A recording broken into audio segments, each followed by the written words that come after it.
을 굳이 290을 만들 필요까지는 없거든요. 이 문제를 만드신 분은 상당히 높은 지경의 경지에 있으신 분이다. 나 이 문제 풀면서 누가 한 명이 생각이 났는데요. 라마누잔이라고 수학자가 한 명이 있는데요. 그분의 별명이 이제 라마누잔 맞나? 이름 기억이 안 나네. 맞을 거야. 인도 수학자인데 그 사람의 이제 그 사람을 표현하는 그 수식어 중에 하나가 무한대를 본 사람이에요. 무한대를 본 사람이에요. 수식어가. 그게 뭐냐면 이 사람 일화 중에 뭐가 있었냐면 공부를 하다가 무슨 병에 걸려가지고 입원한 적이 있었거든요. 입원해가지고 누워있는데 대학교에 친구가 놀러 왔어요. 놀러 와가지고 자네 내가 지나가다가 오다가 보니까 어떤 자동차 번호를 보게 됐는데 정확히 기억이 안 납니다. 그 번호가 2847인가 2000 얼마 네 자리 숫자가 있었어요. 이 숫자를 봤네. 근데 내가 오면서 그 숫자에 대해서 고민을 해봤는데 이 숫자는 뭐 정말로 별 의미가 없는 숫자인 것 같네. 그러니까 큰 의미를 갖고 있는 숫자가 아닌 것 같네. 자네 생각은 어떤가? 라고 병원 환자가 이제 누워있는데 그 이야기를 한 거예요. 그랬더니 그 숫자를 듣자마자 이 사람 느끼는 거야. 아니네. 그 숫자는 세제곱의 두 개의 세제곱의 합으로 표현될 수 있는 가장 작은 숫자네. 가장 작은 세 자리 숫자, 뭐 가장 작은 어떤 숫자네. 유일하게 세제곱의 딱 하나의 세제곱의 합으로 표현될 수 있는 어떤 숫자라고 바로 그냥 이야기한 거야. 외우고 있는 게 아니라요. 그냥 그 숫자를 그냥 인지하는 거예요. 그런 별명을 갖고 있는 한 수학자가 생각났어요. 비슷하지 않나? 290이라는 숫자를 가지고 서로 다른 두 개의 제곱수의 합으로 표현될 서로 다른 두 쌍의 제곱수의 합으로 표현될 수 있는 것을 이미 알고 이 사람은 출제를 하지 않았나? 뭔가 나와는 급이 다른 사람이 출제를 한 것 같다는 문제가 일단 그런 생각이 들었습니다. 그래서 참 되게 이 문제를 보고 틀리긴 했지만 한편으로는 좀 재밌기도 했어요. 대단합니다. 나는 그런 사람을 한 번 봤거든요. 그냥 숫자를 보고 그 숫자를 인지하는 능력이 남들과 탁월하게 뛰어난 사람을 한 명 봤어요. 나이가 매우 어린 친구였어요. 그때 당시에 나이가 정확히 기억이 안 나네요. 한 10살은 안 됐거든요. 덧셈 뺄셈 정도 하는 나이였으니까 아마 8살에서 9살 정도였을 거예요. 그때가. 어떻게 하다 보니까 그 친구를 제가 약간 한두 시간 정도 케어해야 될 상황이 벌어졌는데 굉장히 특이한 친구거든요. 근데 이 친구가 수학을 좋아하고 하는 걸 알고 있었어요. 뭔가에 대해서 굉장히 집중 있게 한다는 것을. 그래서 초등학교 저학년이잖아요. 근데 게임을 했어요. 내가 숫자를 하나를 말하면요. 그 숫자를 내가 만약에 5라는 숫자를 말하면 5라는 숫자를 곱해서 5가 되는 숫자의 순서상을 서로 찾기를 했어요. 1부터 100까지 했습니다. 1시간이 안 걸려요 그게. 예를 들어서 막 1부터 1 하면은 그 친구가 먼저 말해요. 1 곱하기 1. 2 하면은 1 곱하기 2 해요. 끝났어요. 3 하면은 약수 찾는 거잖아요. 약수 찾는 거. 1 곱하기 3 끝. 4 하면은 1 곱하기 4. 그럼 얘가 이제 제 차례가 되면은 2 곱하기 1 하고 끝. 저는 이제 약수의 개수를 계산을 빨리 할 거 아니에요. 약수가 몇 개 있는지. 그러니까는 다 끝났는지 아니까 이렇게 이제 그 친구랑 1부터 100까지 게임을 했어요. 이제 게임을 하는데 나랑 약수 찾는 방법이 다른 거예요. 보통 이제 나와 같은 일반적인 생각을 사는 사람들은 약수를 찾을 때 예를 들어서 애매한 숫자가 있습니다. 한 86이라는 숫자가 있어요. 그럼 어떤 약수부터 먼저 찾겠습니까? 2하고 86을 먼저 찾잖아요. 그 다음에 2하고 43을 찾고 이렇게. 근데 그 친구는 가운데부터 찾아요. 가운데 어떤 숫자, 그러니까 제곱해서 86이 되는 숫자 근처에서 또 왔다 갔다 벌리는 거예요. 이렇게. 이해되나요? 이렇게 벌리서 찾더라고. 나는 가에서부터 나는 쉬운 것부터 찾고 있고 얘는 어려운 것부터 찾아. 다 찾으면 야 끝났어 이제 다음 숫자 넘어가자. 87, 88 이렇게 넘어가요. 소수도 되게 빨리 찾고요. 그 친구랑 그렇게 놀았던 기억이 나더라고요. 100까지 갔는데 100을 넘어가니까 그때부터 내가 소수가 온전하게 인지가 안 되잖아요. 내가 소수가 이제 한 120몇 넘어가니까 이게 소수인지 아닌지 그거 판단하는 것부터 내가 어려워가지고 안 되겠다 다시 거꾸로 가자 해서 이제 99, 98, 97 이렇게 다시 넘어갔어. 그렇게 시간 다 합비됐는데 그래서 시간이 나와. 다른 걸로 또 하고 막 그랬던 기억이 나네요. 그 친구가 누구냐면 선생님 조카입니다. 선생님 조카인데 이 친구가 좀 되게 특이해요. 정말 특이해요. 약간 정말 특이했어요. 아주 어렸을 때부터 그런 게 좀 있었어요.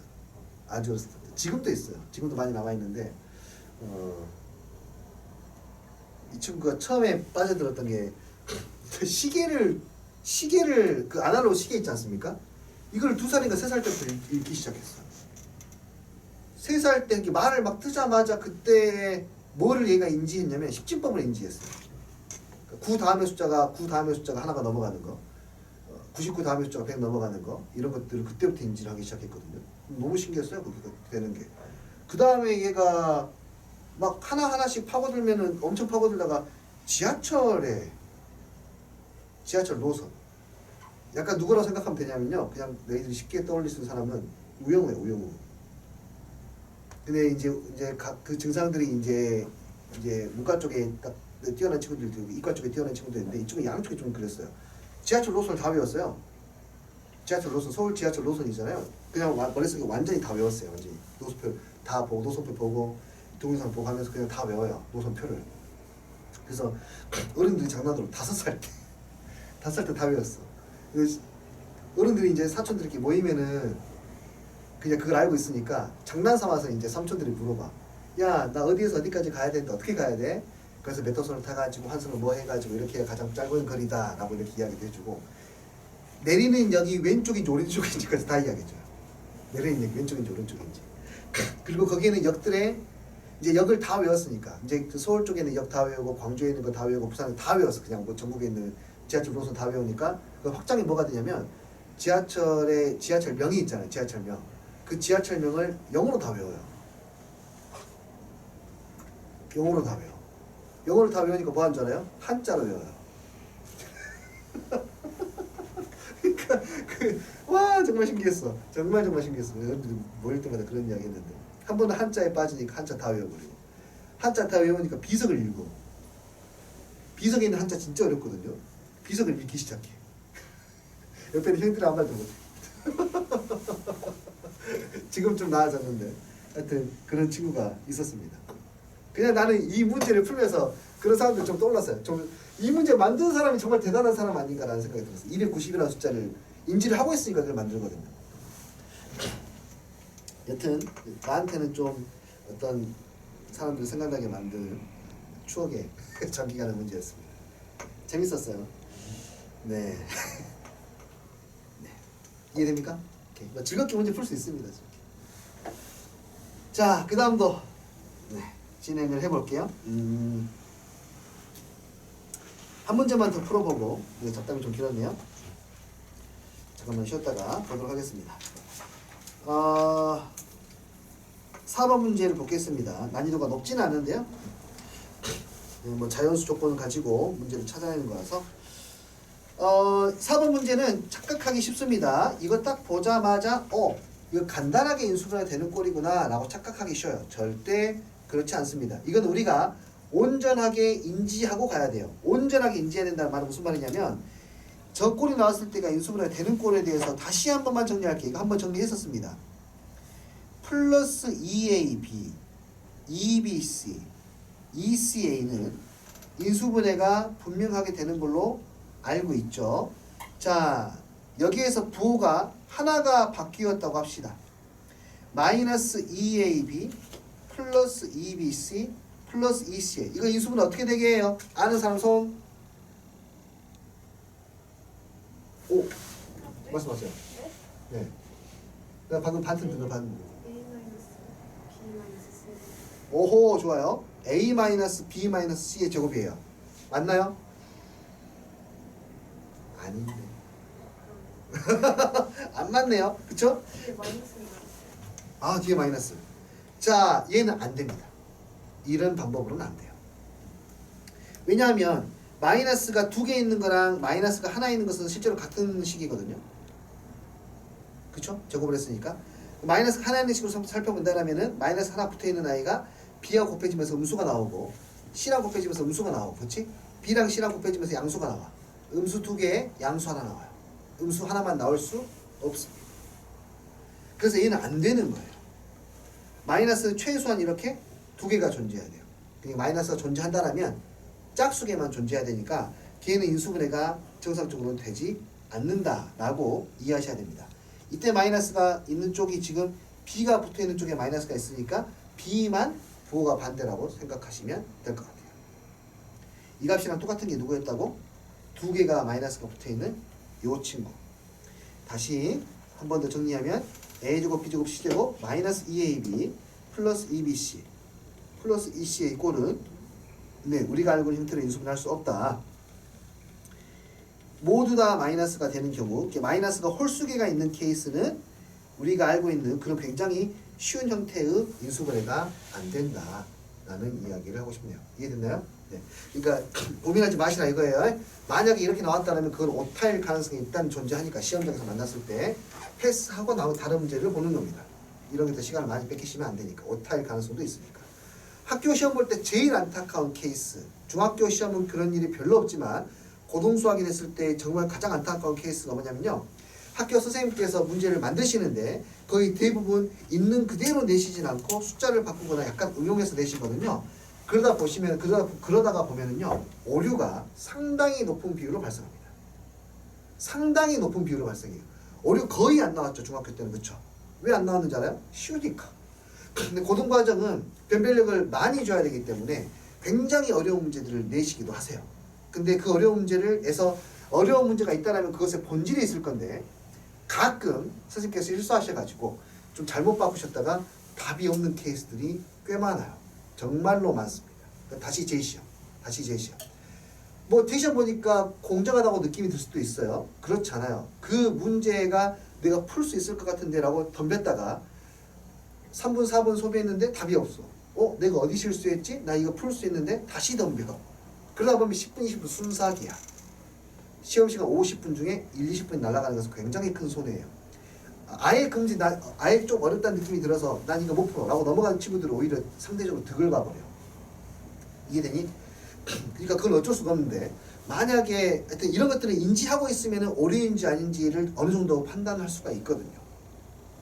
이해돼요? 그래서 이런 부분들도 인지를 하고 계시는 것이 좋다. 선생님, 그럼 이 문제는 오류인가요? 아니요. 얘는 보기 차식이잖아요. 정리가 되는 상태예요. 그래서 한번 정리를 해보도록 하겠습니다. 복잡한 형태로 나왔습니다. 3은 아무리 봐도 여기서 인수분해 되는 꼴은 아닐 것 같으니까요. 자연수 조건 이것은 마지막에 이용하는 것 같고, 한 문자에 대해서 내림차수 정리하는 게 기본이겠네요. A의 4제곱이 될 것이고, 그 다음에 A가 들어있는 친구를 보면 마이너스 2 B의 제곱, C의 제곱으로 이 두 개의 항을 묶어낼 수 있죠. 그럼 나머지 항은 B제곱, C제곱의 요놈이네요. B의 4제곱 마이너스 2B제곱, C제곱 플러스 C의 4제곱으로 정리할 수가 있겠네요. 이거 항이 그러면 몇 개짜리처럼 보이냐면은 3개짜리처럼 보이니까 인수분해 가능하지 않을까라는 생각해 볼 수 있어요.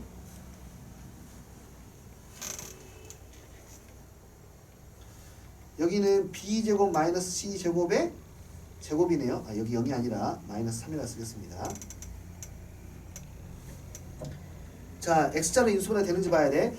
이거 한 번 더 정리하면 B 플러스 C의 B 마이너스 C니까 B 플러스 C의 제곱에 B 마이너스 C의 제곱이에요. 그래서 멜방 공식, X자 공식으로 얘를 정리할 수 있느냐? 네, 가능합니다. 이 친구 밑으로, 이 친구를 밑으로 내려요. 여기도 A의 제곱 하고요.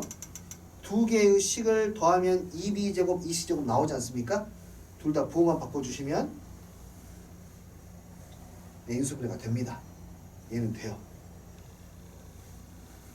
그래서 정리하면 A의 제곱에 마이너스, 전개하지 않았으면 좋겠고요.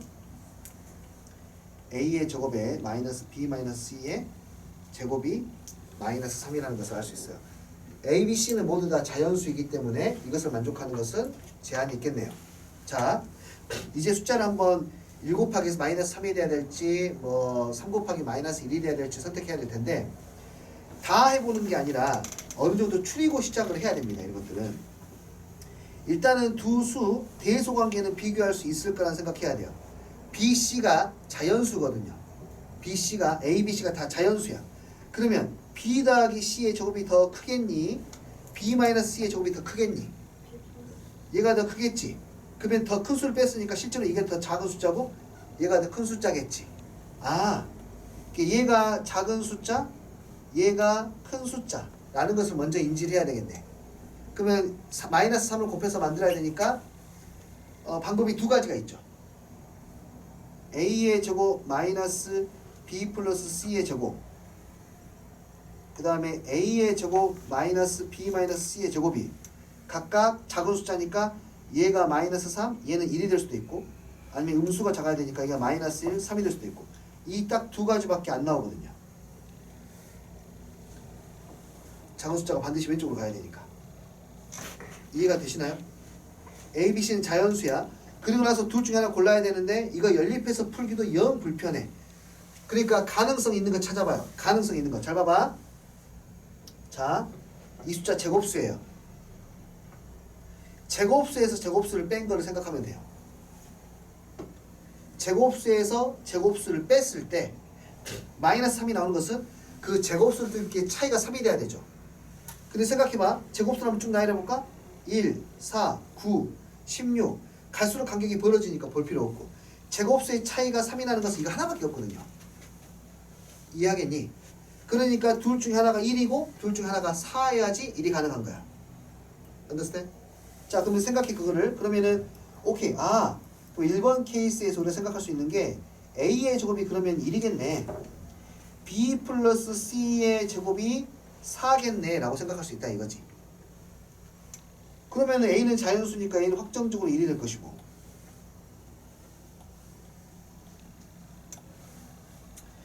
B 플러스 C의 제곱이 4니까 B 더하기 C가 2가 돼야 돼. A, B, C 자연수라고 했으니까 이것도 확정이야. 그리고 오른쪽이 맞는지 확인만 하면 돼. 이제 오른쪽에다 111 대입해봐. 111 이렇게 11이 대입해.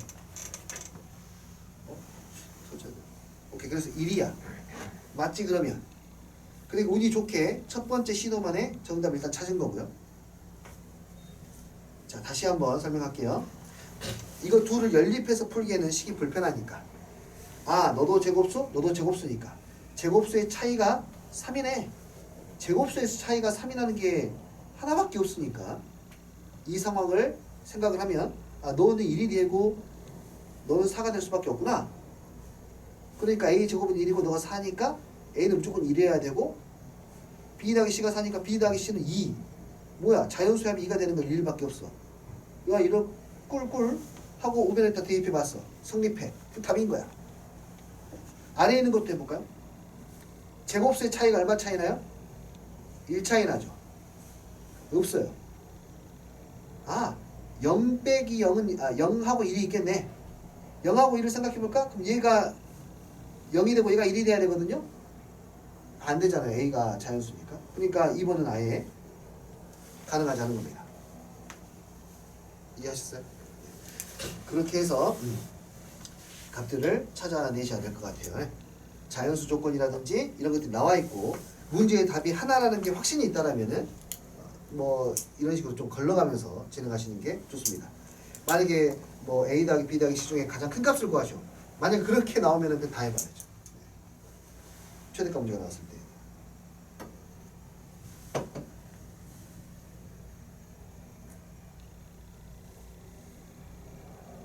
4번에서 우리가 가져갈 거는 나는 요 꼴 보자마자 바로 인수분해 되는지 안 되는지 판단할 수 있어야 된다는 거.